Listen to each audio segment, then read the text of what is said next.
Today we have an RK R25 BR banjo. And like all these videos, what we're trying to do is just show you a few of the basic features and what the banjo looks like so that when you get it, you know what you're going to get. How about that? That's an interesting concept. And as with all the banjos, we're going to start with the pot or the base of it. And once again, most of the banjos have a nice pre-war tension hoop, style tension hoop. It's got the Presto tailpiece, one-piece armrest. It's nickel plated. Plated does give you, nickel gives you kind of a rich, warm color to it. This is, and I don't know if you can see it, you'll probably have to come in closer, a close-up. This is a tube and plate banjo, and if you don't know what that is, basically there's a tube right here. It's a round tube, and it sits on top of a flat flange, and they call that tube and plate. One of the things that makes this banjo really desirable is the fact that it has a 3-ply hard rock maple rim, which you really can't see that. But what that is, it's very solid. It reflects sound, so you get a much clearer and louder sound using that rim. This particular banjo does not have a tone ring, and a lot of people like that. It still sounds really good because it's lighter than if it had a tone ring. A lot of people do like light banjos. The other thing is, as we go up the neck, we just want you to see the inlays. Okay? It's a pretty inlay. And then we get up to the headstock and we notice there's a black overlay. And we keep talking about pre-war Gibson banjos, such as what Earl Scruggs played and what set the tone. There are a lot of features of this banjo that came from studying the pre-war banjos. I'm going to flip this over a little bit. It even has planet pegs. These are an upgrade, and what they do is ensure that the banjo is going to stay in tune, and when you turn those, it's going to be accurate. It's also got down here a geared 5th peg.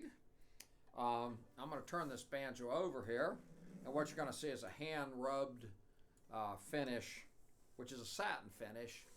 And the cool thing about that is it really doesn't show any wear. And it also, when you're on stage, it doesn't like glare and stuff. A feature that you won't see, but it's really important, is this has dual coordinator rods, and they're really tough. I mean, these are, you can't bend these with your hands. It's really tough.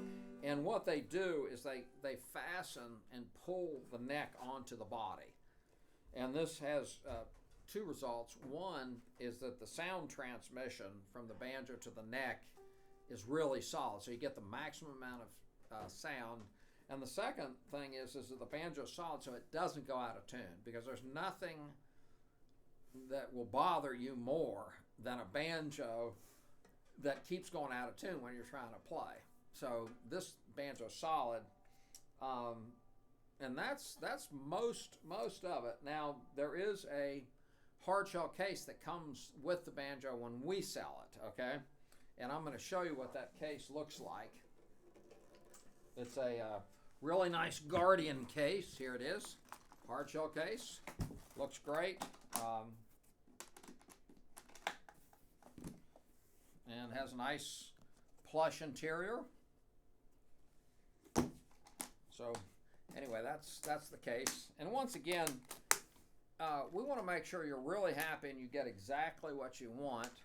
So if you have any questions, of course, I've been playing banjo for about 50 years and teaching, so I kind of can talk to you, or Andy, who also runs the site, can talk to you, and we can determine, he also plays the banjo, and we can determine what will really work well for your particular circumstance, including the correct price based on your budget, and what's the best banjo for you based on what your particular needs are. Well, that's it. So give us a call, and if you go to the website, which is atlmusicandeducation.com, atlmusicandeducation.com, You'll not only see other banjos, but there'll be a phone number there. And don't hesitate to give us a call, and we will help you in any way that we can.